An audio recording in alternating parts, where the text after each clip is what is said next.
Pints In A Corner is a music history podcast about the Channel Club in Boston, Mass. Dinky Dawson and Tony Raine are your hosts. They interview channel performers and workers, bringing out stories and memories of the great music and events that came through this iconic South Boston venue. Hey, Dinky. Hello, Martin. How are you? This is Dinky Dawson talking with Martin Favor from the Channel Days and Extremes lighting guy, big time lighting guy. And what we're going to do is say, welcome to 2 Pints in a Corner with Tony Raine and Dinky Dawson. Tony is still recovering from illness, and so there's just me and Martin talking, and this is Martin Favor, Extreme. Hi, everybody. And this is on now. This is Martin, and thank you for joining us here. And here you go. We're going to talk about the channel, Martin, and all the stuff that you did in the channel with not just your major bands, but the little kids too that came through, and you catered to them to learn a lot more about using 24 lights or whatever it was that you had to deal with. Right. It wasn't just the kids on production. It was the kids on the bands, the new music nights. Yeah, you can talk about one of them that really got you going and enjoyed that. Well, I mean, most of the new music nights, I mean, the bands weren't getting paid. They gave away tickets, and you know how it was. They got a chance to, whoever won the night got to open for a local band, a bigger local band. If they did good then they got to open for a national, you know. That's how it worked. That's how it worked. Some of them were awful. Some of them were pretty good. The only one that really stands out was, at this point that I can remember, it was a funny story where there were 3 people at the downstage mics, and the only instrument was one of those little tiny chord keyboards, plastic keyboards. And about 30 seconds into the first song, the singer knocked it onto the floor. It shattered into about 100 pieces, and that was the end of their show. Oh, no. A climax. I like that it just started and it climaxed. Oh, yeah, wow. that may have been their whole career, the 30 or 40 seconds they played before they trashed the keyboard, you know. But there were bands that came out and did good. Boston had such a scene in those years, you know. We had, a lot of bands that had record deals, Charlie Farron and... Geez, there were many of them, you know. Well, Martin, who did you come in with the first time? You came in way before I came in '84. I actually came in on a new music night with a band called Radio Novena, which I don't think they stayed around very long, but that was my second gig. My first gig, they paid me $5 and let me run lights, and I had to help move band gear.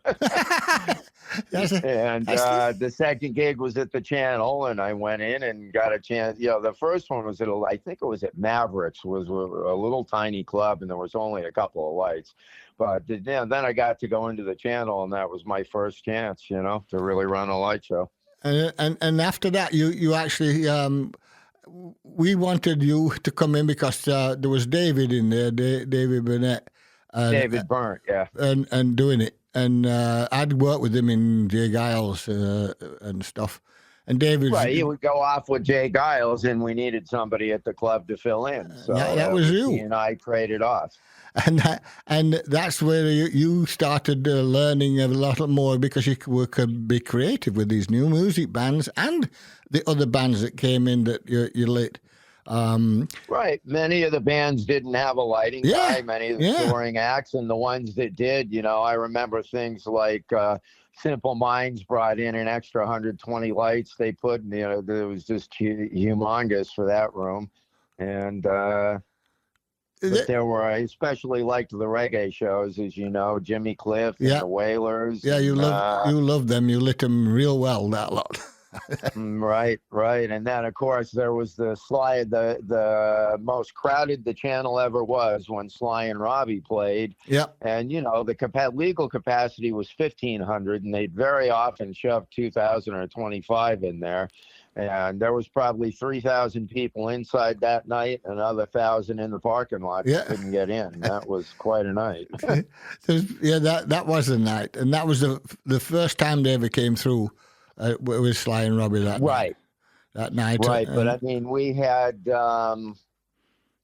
John Entwistle from The Who I did lights for. He came through play. I was actually doing Who music with a Who tribute band from New York, Rat Race Choir, and they were really good. I mean, Bonnie Raitt I did lights for. Oh, yeah. Oh, remember that night when she pointed at me at the things, she said, oh, no, what he knows, and stuff about. She just started laughing when she saw me. You remember that one? Right. You knew some of the secrets, right? Yeah, she just keep them secrets quiet. That was from many years ago, in 1972 and 73 and stuff like that. And of course, another one of the ones that stand out was Spinal Tap, because when the movie first came out, it was so successful. Later on, they went on to do an actual real tour at, the outdoor sheds and stuff. But when the movie had first come out, they did 5 shows. They did 2 at the Channel, 1 in New York, and 2 in L.A., I think. And, yeah. Did you like that one at the Channel one? DB and I, Dave Burnt and I split that night. We did it together. Oh. But what was funny was, those guys were, movie stars, used to getting to, and as you know, there were leaks in the roof over the stage at the Channel, and it would rain really hard. This is the story. There would be water coming in. Yep. And those guys walked in the back door of the room, and there's water pouring down on the stage. And we were like, welcome to reality, boys. It's not just a movie.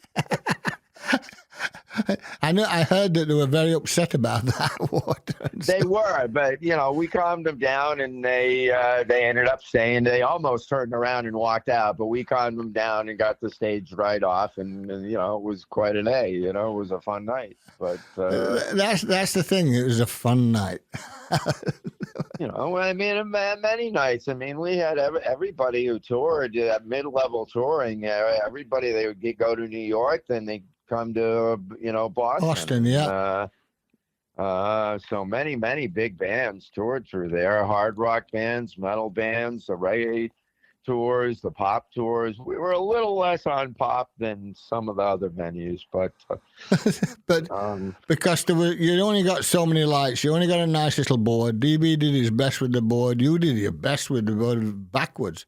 I mean, some of the nights that I saw you with, I was saying, who did that? It's Martin that did that. Right. Well, I bring in a lot of extra lights sometimes. Yeah, that's what I thought. We make it special nights, and I wish I'd had back then some of the lights we have now that are really magical to work with. They do so much, Yeah, well, I mean, those movers today and what have you. Oh, that was the other thing. I mean, now you've been doing this for so many years. And you're on tour with the big boys here and there, because you're all big boys now, all you guys. And the bottom line is that you get to work with all these massive rigs, and they're all computerized based stuff. And you were telling me the other day you had a computer built just so you could put all your scenes on there that would work. Right. Well, I have an Avo Lights Titan mobile console, and I had a very purpose-built laptop made, because the mobile boards all run off a laptop. Yeah. They've got the hardware, but they need the laptop. And when Extreme was going to Europe last year for festival season, I knew there would be some really huge rigs. There were rigs with 400 or 500 of these lights in them, and huge. I do all the video content on the video walls for them. Yeah. So it takes a lot of horsepower. So I had a purpose-built laptop, and there'd be my little setup in the middle of 8 or 10 or 12 of the $100,000 competing consoles. Yeah. And I'd be kicking their asses. Yeah, because you know what you're doing. See that? We opened for the Scorpions a bunch of times, Metallica, Journey, quite a few of the top acts in the world, and I kept up with everybody with my rig. So it's, they all said, "Can you help me, Martin? Please, can you do?" Because when you show them a great light show with a great sound, it's unbelievable. I mean, it's just Well, people freak out at that and really have a good it time. really helps people understand the music if Yeah. the lights are done the right way. And Yeah. a lot of the younger guys now, they're great computer programmers, but they don't have much feel for the music. That's And it. it's why you see there'll be a quiet acoustic song and all these moving lights in white blasting people in the face, blinding them. It's like it's a quiet song. Calm down for a minute. Yeah, it's understanding the music itself and getting the feel of the actual song and lighting it like that. It's like Tony was telling me, he says he had to run around in the melody tent to stop this guy doing a reggae band down there to say, do you know what you're lighting? He's lighting these guys with green all over the place and this and that. Right. And the other, completely off cue, off this, that, and the other. And he says, well, that's it. That's what they want. And he's saying, this is reggae. This is beat. Can you feel the music and work with the music? Tony ripped this guy apart, and he worked for him. The tent. It didn't last that long and stuff. But the new ones just they have not a place like the channel that you had to play with.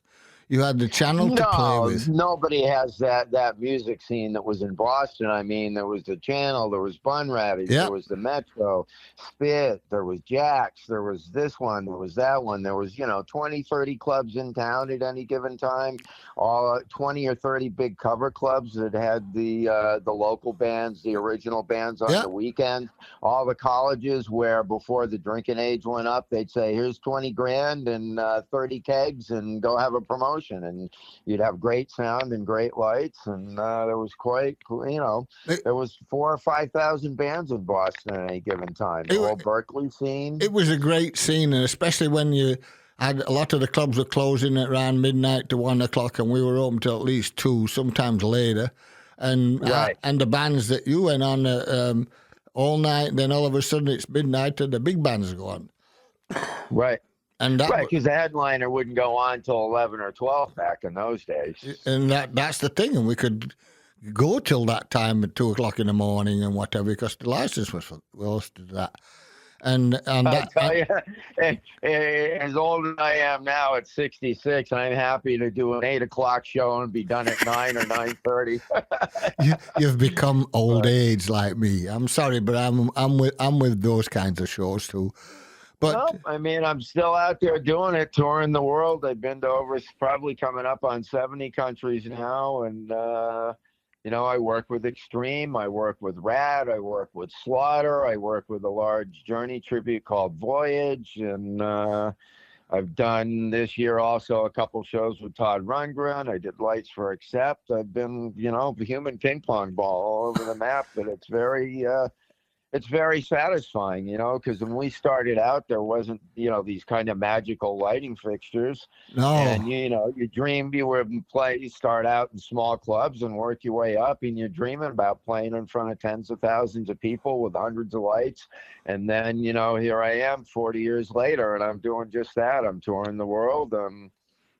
Some of those European festivals we played last year at over 100,000 people at them. We've got a show in a couple weeks up in Quebec City with Def Leppard that's 150,000 people at the festival.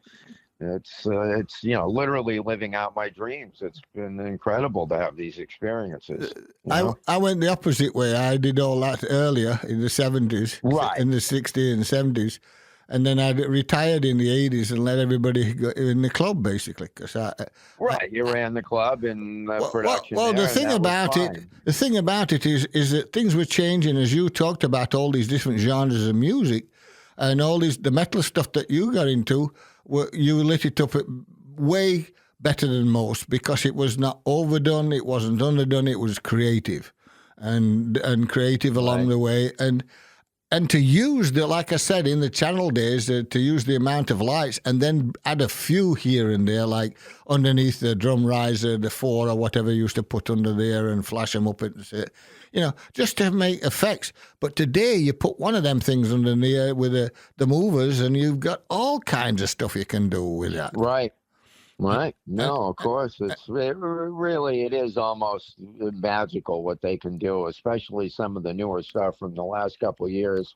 It's the technology is advancing at such an insane pace, and the ideas that are creating the newer technologies and the fixtures, and they've got so many features, and it's did you? it's incredible to have, especially those big festivals in Europe where I had, Oh yeah, 300, 350 moving lights oh and yeah. all kinds of flat panel and audience lights and huge video walls. It's amazing Quite what's something. out there now in production, and It's very satisfying to be, you look up and there's $5, $6, $7 million worth of lights and video walls, and you're in charge of that. It's very, professionally satisfying to reach that level. well, you have definitely reached it. I mean, you were reaching it even in the channel days because the Right. creativeness that you did, like you worked with different engineers on those new music nights, like Scott Perman, Doug Wernicke, or Timmy Hines, and Right. Timmy Miller, all those gentlemen that worked there and what have you. Um, can you remember any of the other experiences that happened on certain nights? You've already went through a couple of them that was really good in the beginning. Well, remember there was a few years where we had the Witches Ball there on Halloween, Oh, on the Salem Halloween, Witches, yeah, with Glory Cabot. and they would have carved pumpkins all over the place, but there was always one huge pumpkin, Yeah. that was like 4, 5, 6 feet in diameter with all Oh, kinds of carvings. And I remember, after the Witches Ball, they just tossed that out in the back parking lot. And I remember a couple nights, maybe a week after that one year of somebody really getting into it with the bouncers backstage, swinging at him, wouldn't calm down, and they just threw him, they finally had to smack him, and they picked him up arms and legs and threw him out the back door into the rotted pumpkin. oh no. That was his lesson for screwing with the bouncers. Did you? Were you there on when I got hold of Gibby from the butthole surface and threw him out the back door because he set fire to the damn lighter fluid on? Yeah, no, that was a band that I didn't like. I had no part of that. I hated that bands. I didn't like what they did, and I thought it was kind of nasty. Yeah, So it was nasty. I agree with you. I mean, having a huge 30-foot wall of video of a guy getting right, they did. They were unique at the time in integrating video into their show at the club level, but they're showing stuff like operations. Oh yeah, it's too surgery, much, too much, too much. It was just overwhelming, and I in fact, it was, I think, the only time I've ever walked away from a lighting console in the middle of the show. I was like, I can't take this shit. Yeah, And that was it. I'm done. well, I mean, I felt the same way when I saw them. I says, these guys, I can't believe it, what they were doing. And I says, okay, performance art, I can see that. But when he hit that damn lighter fluid off the cymbal and hit the cymbal and it with a stick and it flew out all over the thing, him and his guitar is in the back, even in the guitar and his amplifier is in the back car park. I'd rushed to the stage. I just couldn't take it anymore. Right. No, but we had a lot of good bands and a lot of the Boston bands, New Man and Fahrenheit and the Neighborhoods, who I worked with a lot. They were fantastic. Neighborhoods. And, there was the talent out of Boston was every bit as good as anywhere, Did you work with Rick Berlin? I did. I worked with him at one point, and that's creative when he was doing the Berlin. The Berlin airlift and the movie and stuff. I mean, you could create all kind of art with the lights. If you had enough lights, but right, because there were a lot of people in that band. Yeah, exactly. But and you wouldn't be shining the lights. You'd be doing it with the music and stuff. See, that's the creative thing. You learned a lot about that stuff, so it's making it a lot easier to do the actual lighting and be creative on these big gigs. Well, The young guys now, they grow up with these fixtures, these lights that are so powerful, and they become enamored of them, and it's like they can never stop them from moving or changing its color. And I often tell the young guys, just because they can move and change color, they don't have to. Every beat of every song, let people look at the musicians, let them focus at the people on stage. That's what they're there to see. I mean, the light, you can certainly make some big moments, but some of these consoles are so enormously complex to program that you get these young guys, they're great programmers and they can make the lights fly around, but they just don't know about music, and it really they end up taking away from the show. I was about to say the same thing. It takes it right away from the show completely. But if you hit the first notes that the band plays, and you give them the light that's supposed to be there, it's so magic. It's so magic from that on, because now you can create with the sound guy or the girl or whatever, whoever you're mixing with, Right. And you can create art forms that, wow, even the band turns around and go, what's going on here? This is pretty good. Stuff in fact, we had Slaughter, who I've worked with off and on for about 7 or 8 years, since a couple of years before the pandemic. Yeah. But this year they really went in on me full force, and there have been a couple of shows where Dana, the bass player, he just turns around back to the crowd and he's like looking up at the lights, watching what I'm doing. He's so blown away by it. See, that's what's magic, because if the artists turn around and do that, you get your vibe in your arms, your hair stands on end, you've got a vibe going that's lovely. Now let's give him a bit more of this colour. Now let me do that, and you get more creative each second that happens. Each second that happens, you get more creative, and at the end of the song, it's over. It's over. It's also such an advantage to have my own console. I've got my little music room that I can go up. I spend a lot of nights up there where, I run a production company during the day. Yeah. And then I go up and I work on my lights at night, and to be able to sit there over and over and try new things, because it has a built-in visualizer. So you can see how the lights move. You exactly. build it in the 3D model, and then you can see how the lights move and change color and what they do and how they're interacting. And then I also rehearse the shows that way. And then sometimes you hit a wrong fader and you go, I got to be careful not to do that. Yep. Other times you go, wow, that looks great. What did I just do? that all comes from the human side of things. That's the key. That's the key. I can't stand it on a flash drive and just put the flash drive in, and the light guy just stands there, and the sound guy just stands there, and it talks to the sound and lights, and there's nobody doing anything. Yep. It's not human anymore. No, and it's the time code, and it's great that it gives you a certain perfection every night, but it's a very robotic perfection. Totally. It can't respond to the human element of that, tonight the crowd's really low key. Maybe you don't put the audience lights on. You turn them on at 50% instead of all the way when the whole crowd is going nuts, Yeah. And you lose that, and you lose the human. Okay, once in a while you're going to hit a wrong fader and make a mistake. But but sometimes that leads you to coming up with something new that looks fantastic. And I can tell you with Extreme, we do 2-hour and 15-minute headline shows. And I've got about 1,200 board cues, 100 spotlight cues, and 60 video cues.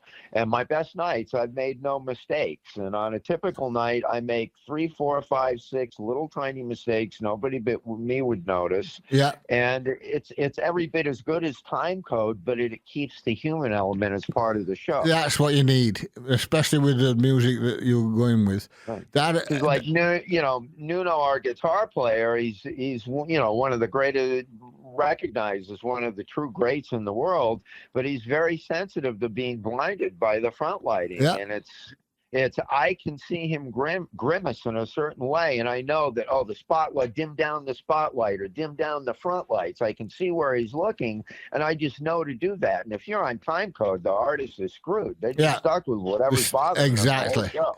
Exactly. You need it's just like sound. You need the human element than working with ones and zeros. You work with the ones and zeros to help you, but not Right. not just let it go do its thing, because it needs the human element, and Right. it needs the extra person that's doing the lights and the sound to give their creativeness with the music that's going on and the creative stuff that's going off on stage.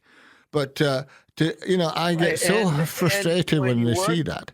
When you when you don't. work with an artist for a long time, you get to really know what they like. And Exactly, exactly. Extreme had their first new album in 15 years in 2023, and Nuno sent me the songs we were going to do live. There were 6 of the 12 songs we were doing live, and he said, just create the lights. Yeah. And what I did, do whatever you want that you think is right. And which one, it's a great compliment for somebody like that. I totally agree with that.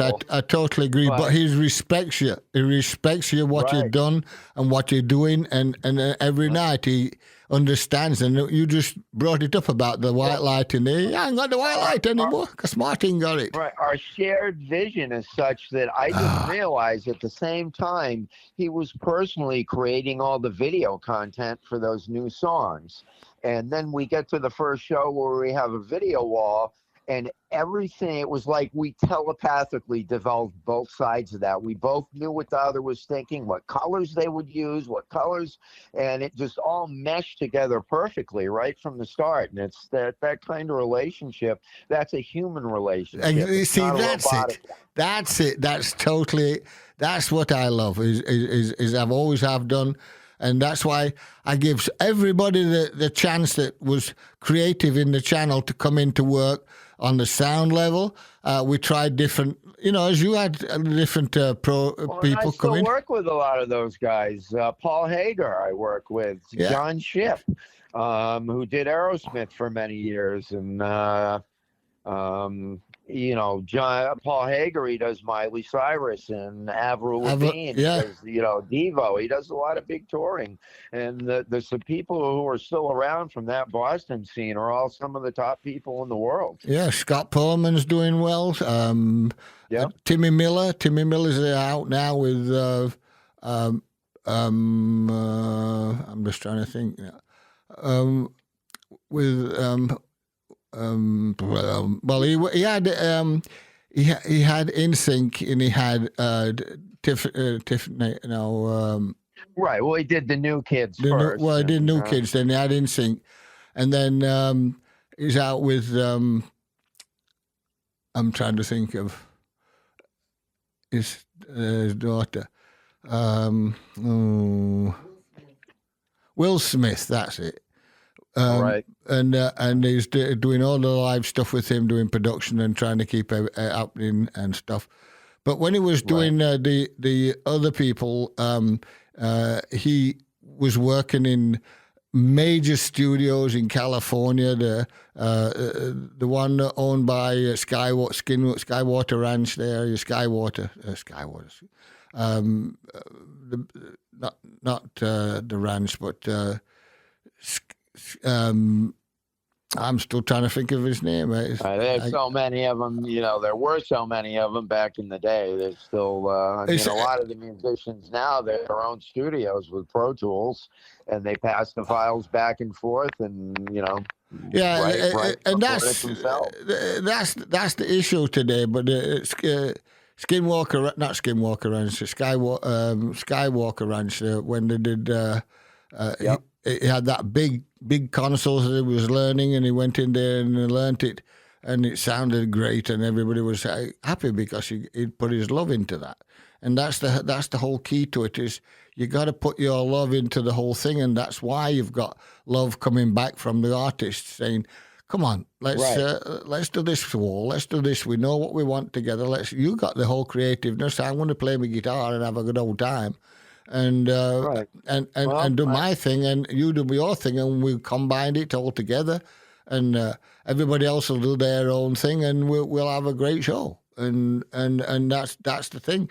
Even with those opening bands you were talking about, even with the new music bands, and I'm sure that they all flipped out when they started talking to you and talking to to the sound people at the same time. You couldn't believe they were getting all this information from. Well, it was all a learning experience for all of us back then. We were on the cutting edge, and technology was just starting to change and improve. And now it's come so far. What used to take 10 years to see a new generation of gear, now it's 10 months or 10 weeks. 10 weeks and done some of it.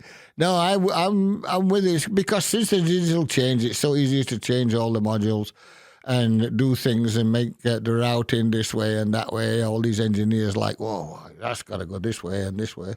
And when it goes this way, it sounds better. When it goes that way, it's harder. That's the lighting too. Right. The lighting too. So it's, right. But it's that human thing is what I'm glad that we talked about here is the human element of doing lights, of that, and of doing sound and whatever. And it's being lost between time code and AI and all these things. These people are taking it too far the other way. You need to use it to assist you, not to create the show for you. And that's the word. That's the word, assist you. It's totally agreed. Totally. That's the bottom line for me. It's got to be assistance with the band and the musicians, and they may just play this 6 or 7 bars, and all of a sudden they're like, "Whoa, what are you doing here with this? This is fantastic stuff." Oh, that sucks. Don't do that ever again, But at least you've got a human element in there. It's not telling the machine you suck because you did that. Right. Because with new kids, I mean, Timmy had to learn that everything was taped on tape, and at the same time there was a click track on one of the tapes that had to be fed to the drummer. And every time, right. and as you got doing that, then the tape and the recordings and the live stuff would join together because it's so hard for them to sing and dance like they were doing, running around. And you mentioned the click track, and that's one of the reasons I've stuck with the different artists. None of these artists I work with use the click track. Yeah, none of them. They can't. They couldn't do it. Night to night, the show with Extreme is a little different, depending on their energy, depending on the crowd depending on the venue, and they could never use a click track, and you have to have the click to do time code. So now they have to have somebody like me who understands the music and who choreographs. Exactly. That's the real bottom line. And they're happy because they're calling you to say, okay, let's do this new song, and what do you think? And here you go, check it out. And you've worked. My first show with they're calling it Piercy D Martini, but it's really rad. My first show with them at the Mohegan Sun Arena, I'd spent a couple of weeks building the show. Yeah. I really choreographed most of it in about 3 days, and then I rehearsed it and worked it up, and got used to the songs, and I went out the first night and had a great show. But it was that.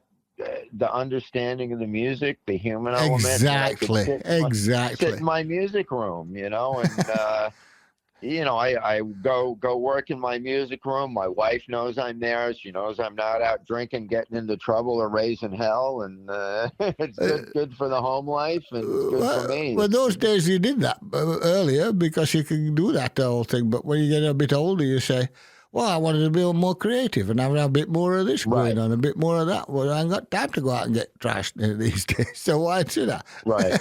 And not only that, it's hard getting up the next day afterwards, especially if you're trying to tour. Right. No, and now that when you look at me, I'm basically an overage hippie in an age of legal weed. My job is that I can sit in my music room, smoke pot, listen to music, and visualize my lights and work it up.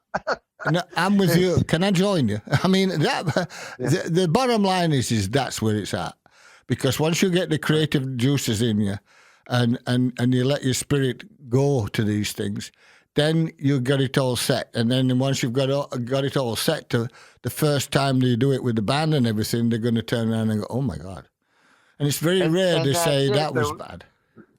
That's it. There was a video somebody shot of that show at Mohegan Sun showed the lights perfectly, and I sent it. It was on YouTube. I sent it to the band guys, and they were just floored. The first show, wow. and that's impressive, when that happens. That's really impressive because these people, they're creative, they're being creative, but they want to have a show that people look at, not just a bunch of white lights turning on to show the artist singing or show the drummer drumming or whatever.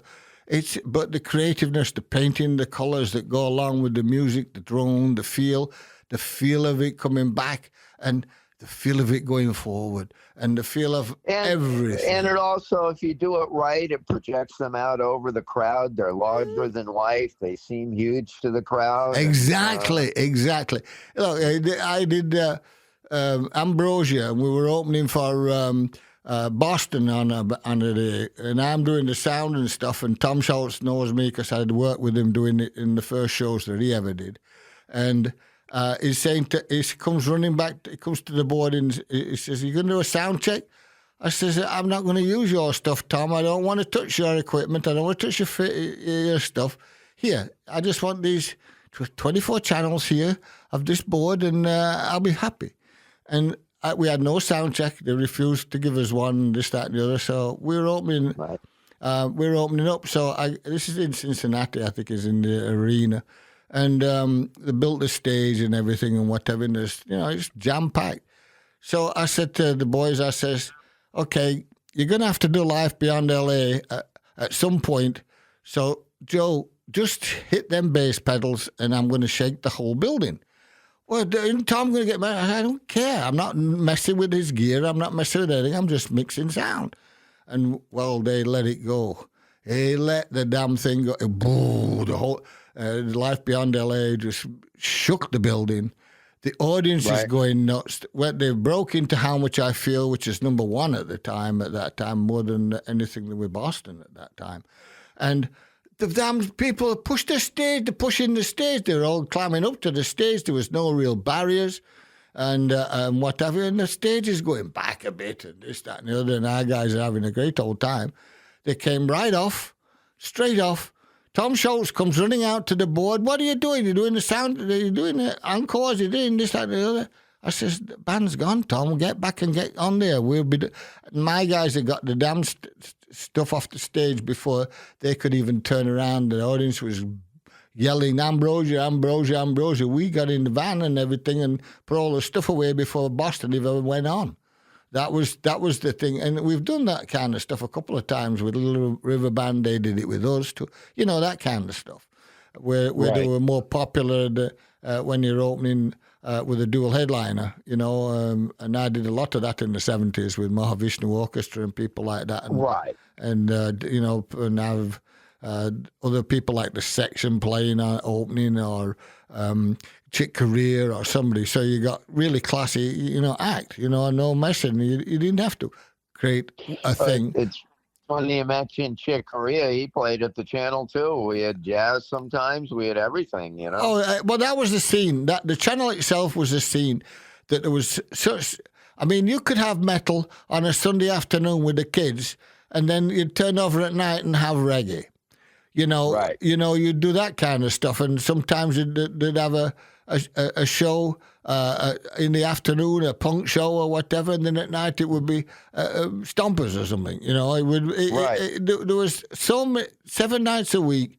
There was shows going on, and sometimes there were 2 sections a day, and it was so. There's thousands of stuff I've got on Boston's Best Live Rock of all the shows that actually played the channel and stuff in the dates in there each year. And I'm impressed on what they actually did when they started the club at 1981. And after the Mad Hatter Day, the artist that Warren was able to get at that time, I was impressed that a young booking agent out to Salem State came down and did all that. And it was him, nobody else doing that booking. Everybody else was sort of hanging on to what Warren was doing. And he did a good job. And then it became late 80s and stuff when they had the network or whatever it was. And all different people were booking certain things. But Warren was the key to having Spinal Tap, for one. I mean, if you didn't want it for him, you wouldn't have had that show there that you worked. You know, you wouldn't have had that. And some of the other older stuff that he got, or Elvis and all the stuff that everyone talks about because it was classic. You know, but every show. I still actually have the Spinal Tap set list. And what was funny was you had actually drawn out a little map of the club and I believe it was, you know, because they'd seen in the movie where they got lost going to the stage. Well, no, and you had drawn no, it wasn't me. That'd be Andrew, because I didn't come until '84, and that was '83. Okay. Someone had drawn that out as any band's guide to the stage, and the set list is on the other side of that. I've got both of those. Maybe I'll take a photo of them later and send them to you. Well, one of our friends had that Spinal Tap poster signed and everything, and it was in his garage and in storage. Right. And the garage set on fire one day, and everything burned. Here it is, any band's guide to the stage. You are here, and then there's the stage. The whole venue is drawn out, though. It's hilarious. It is hilarious when you look at it and stuff, but at the same time, boy, how many thousands of people came through that? Millions, actually, because Tony and them were talking about, looking at all the people and the amount every year. When you look through all the 10 years, over 1 million people came out. You know, I mean, easily, if not more. I mean, you know, you had mentioned earlier about it was legally 1,500 and you jam them in at 25. Well, that was quite regular. No, it was very normal. And of course, with those owners, if they could sell an extra 50 tickets and pocket the money, because none of that money went to the bands, right? It's like, no, the capacity is 1,500. You sold your 1,500, and that's what you. Oh, now here's another story from the channel. It was the night James Brown played there. Okay. It was absolutely mobbed. There must have been easily well over 2,000 people in there. And, you know, the opening act played, and right at the end of the opening act, James and his entourage come back to the venue, and they see that it's just mobbed. And he sent his tour manager to the owners and said, I'm not going on. And I think he wanted an extra 20 or 25 grand. Oh, sound like Chuck Berry, exactly. And he refused to go on. And, you know, it gets to the time he's supposed to go on. No sign of him, no sign of the band. Goes on for another hour. The crowd is getting angrier and angrier. They were pissed. They wanted their James Brown, and he wasn't coming out. It took another hour before I think the owners finally broke down and gave him his money. And at that point, the crowd was practically enraged. They'd been waiting over 2 hours past when he was supposed to go on. They were starting to think they'd been screwed and he wasn't going to turn up. And well, Joanne Cody, she told me a story that, we're going to have Joanne on in September talking a lot of these things. But one of the stories she talked about is the James Brown night when Steven Tyler was at the side of the stage. And watching James play, and he was emotionally, she could see he was so emotionally gone with this. It was the most she's ever seen anything to do with Stephen. And we had everybody would come to see not only the bands everybody played there on the way up or down, but the fans, anybody who was a fan. I remember, I think, Robert Parrish from the Celtics. Oh, yeah, that's right. He came down a bunch of times. He came down to a show, and I remember I felt like I was 5 years old. I was like reaching up, looking up, and reaching up at the guy. Hi, Martin, this is Mr. Parrish. Hi, Mr. Parrish. Nice. His hand was literally twice the size of mine. Yeah. And I don't have small hands. They're not the hugest ever, but they're not tiny. I have reasonably good-sized hands, and his was just like enveloped mine. Yours is extended all these years from all those light faders and stuff like that. Right. But I mean, we had, sports figures would come down like him, and other musicians from the bigger bands, and everybody came to the channel. Everybody, if you were into music, the channel was one of the spots. Well, because the big factor was, the headliners weren't going on until after 12. around 12 Right. because they could come and, you could go to all various clubs in town and see other acts that's on earlier. Well, that was exactly. There were many times when, as a tech, you would do, whether sound or lights, you'd go do the first band at one venue, the middle band at another, and the third somewhere else.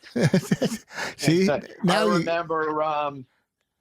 remember doing a middle band at Bunratty's one night, and they went way over their set time, and I was supposed to be at the channel literally like 5 minutes after they got off stage. Oh. And I ran out front, and just by luck, I think it was Richie. There was one of the bands that played regularly at Bunratty's that was all cab drivers. Oh, and yeah. One of those guys was sitting out front, and I said, Richie, I've got to get to the channel. I've got 4 minutes to get to the channel. And he made it. Oh, It was one of the wildest rides I've ever had in my life. I love it, Martin. I love it. I 3 love miles through downtown Boston traffic, and the guy got me there in 4 minutes.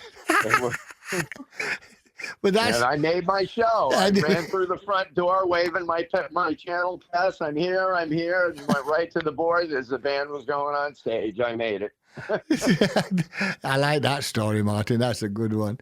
Well, that was a good one. It's just it was a wild time. It was a wild. Any a more? lot of street theater. Street theater after the shows, whether it was fights or drunks arguing, or there was a lot of funny stuff that went on. Oh yeah. On that note, is there one more story that you would like to say, and then we'll call this one? But so you can get a bit more creative on your stuff, what you're doing now. I mean, that's a lot of it was just the it was such a great scene to be part of. I mean, that's a lot of the stories that really stand out to me about the channel. I mean, John Entwistle from The Who, that was a big one for me. We, in fact, I have rarely asked for autographs because, when you're in the business, you generally don't ask the musicians for autographs. But person after person was going up to the guy. And finally I said, John, excuse me, I'm Martin. I'm doing lights for you tonight. I'd love it if you could sign my pass. Yeah. And he did. And I still have that in his set list too. Excellent. It's those are the quality stuff. That's the real deal. Right. And then we had, I think it was Ron Wood and Bo Diddley. That was another, from the Stones. Oh yeah. And Bo did. They were incredible together, and we had a lot of great shows those days, and it was a hell of a scene, and there's nothing like it left, but it's a different world now. It's a different world. Better in some ways and not in others, Well, I mean, the thing is you learned from something in the 80s, you continued in the 90s, but in the new millennium you're doing fantastic because you've created all that stuff, and now you can create beautiful patterns and beautiful art with the new products that's out there, and having the knowledge of all the stuff from the past. When you're up in that damn ladder and twisting that light around, it won't go, and you're bashing it, and stuff like that. Right. And okay, it's gonna go. Give me that other part can over here, and stuff like. Because you guys used to change them. I know that you did. You didn't leave them up there. DB used to leave them so he could just adjust them. But other than that, you came in and you take them down and change them around and adjust them prior to what the band's going to be and stuff, Right. And that was a lot of work, but it was worth everything because it got you into the colors and into the patterns and into the flow of the music that you were doing, Right. And that's it. Well, this has been a good conversation here, Martin. This is. I really am glad that you were still at it and being professional about it by giving your art and love to the artists such as Extreme. Well, I still love doing it, and that's what gets me out there because it's a grind, especially at the.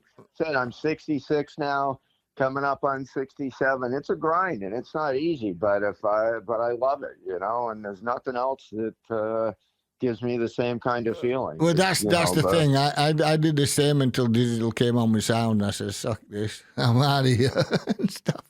Right, but I mean, it's it's when I'm out at the front of house just waiting for the house lights to go on, and there's thousands of people. like the racehorse at the gate. I'm ready. I'm ready. Let me go. Let me go. Release me. Release the hounds. And I used to do that myself. Come on, get this door open. I'm waiting. Let's have some fun here. let's go. Yeah, just do it. So, All right. On that well, I note, appreciate you having me, Dinky. I appreciate you having me. I hope somebody gets a chuckle out of this. oh yeah. Well, what we're gonna do, you see, this is production month. I've been recording all the production from different people. I'm trying to get Paul to next week. Paul Hagar. But if he's out on tour, it's going to be difficult, so we'll have to do him a bit later on. Yeah, I think Avril's out on the road right now. Oh, that's why I'm only hearing him from him every other day. So here's the deal. Right. I mean, I had Jeff Morley last week. I've had Scott Perlman the week before.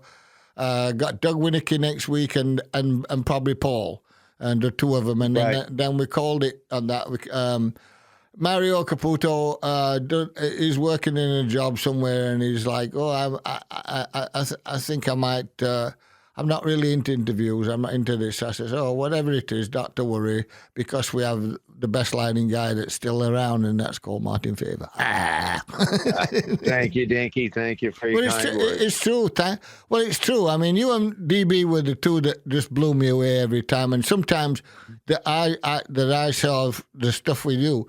I was working with you on the sound when I was mixing with you, and I'm saying, yes, this gentleman really has the vibe completely through. Actually, Dinky, I got one last funny story for you. Okay. And it's not production related. It's about the rats we had there. Remember? Oh, yeah. Water rats. Yeah. So there was one at one point. I mean, I've got actually 3 rat stories. The first one was I came in at like noontime one day.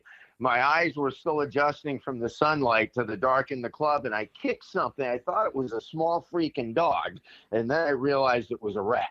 Oh, no. Then we had the rat that would break into they'd lock up the liquor behind the bars every night. They put it in, and there was the rat that kept getting into one of those locked cabinets and biting the tops off Jack Daniels bottles and getting hammered, the Jack Daniels rat.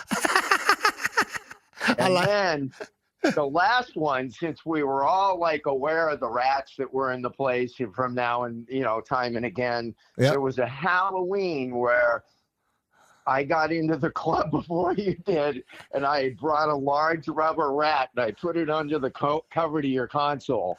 And you picked that console cover up and just about jumped 2 feet in the air. Oh, that's right. I remember. I got you a good one on that one. Oh, yeah, the rats. I mean, Jack and them used to go out and when everybody had gone and shoot the damn things. I mean, the police were in there at night out shooting the target practice once in a while, Right, but it was just that was just a little practical joke, Ken. No, I like that one because my friend Fred, when he was alive, he had a rat in his car all the time. It was a rat car, I mean, no ifs and a buts. Right. And we go to places and people said, "There's a rat in your car." Yep. He says, "Oh, that's Fred. He's just hanging out with Fred." And stuff, All right, on that, I'd like to say this is 2 Pints in a Corner, the channel podcast, and we are now signing out with Martin Faber, and I want to thank him again and again and again for all the stories, and I hope he just keeps continuing all the time and doing what you're doing because you've got it sorted, and that's the bottom line. I think I got a few more years left in me, Dinky.